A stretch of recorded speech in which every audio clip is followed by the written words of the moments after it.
What if wealth is not created by money, intelligence, or luck, but by something far less visible and far more uncomfortable?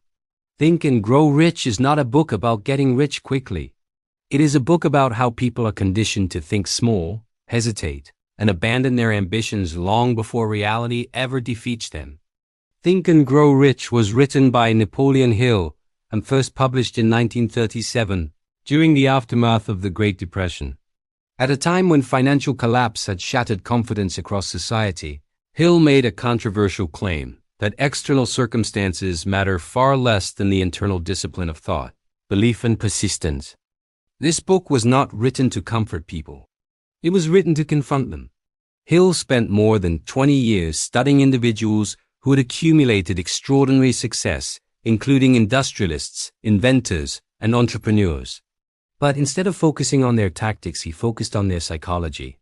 What he discovered was deeply unsettling.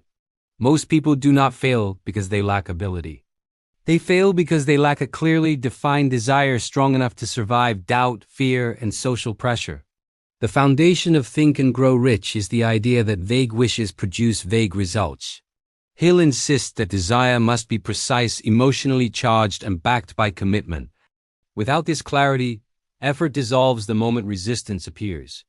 This is not motivational optimism. It is a brutal diagnosis of why most ambitions quietly expire. Hill introduces the concept of faith not as religion, but as sustained belief reinforced through repetition and action. The mind, he argues, absorbs what it is consistently fed. If fear, hesitation, and excuses dominate inner dialogue, outcomes follow accordingly. Discipline begins internally, long before it shows up in behavior. One of the book's most controversial ideas is autosuggestion. Hill argues that repetition shapes identity. What you repeatedly affirm becomes what you act upon. Critics dismiss this as simplistic, but Hill's point is psychological, not mystical.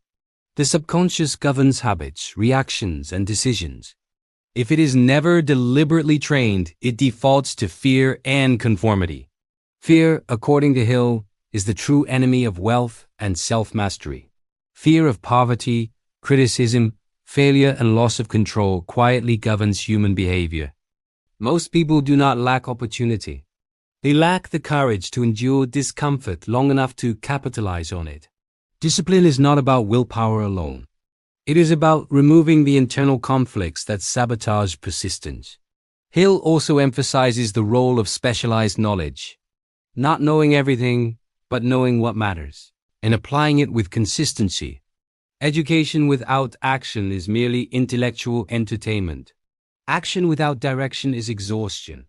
Wealth, in Hill's framework, is the result of focused effort sustained over time. Perhaps the most important insight in Think and Grow Rich is persistence. Temporary defeat is not failure unless it becomes permanent through surrender. Every successful individual Hill studied encountered repeated setbacks. The difference was not resilience as personality, but resilience as decision.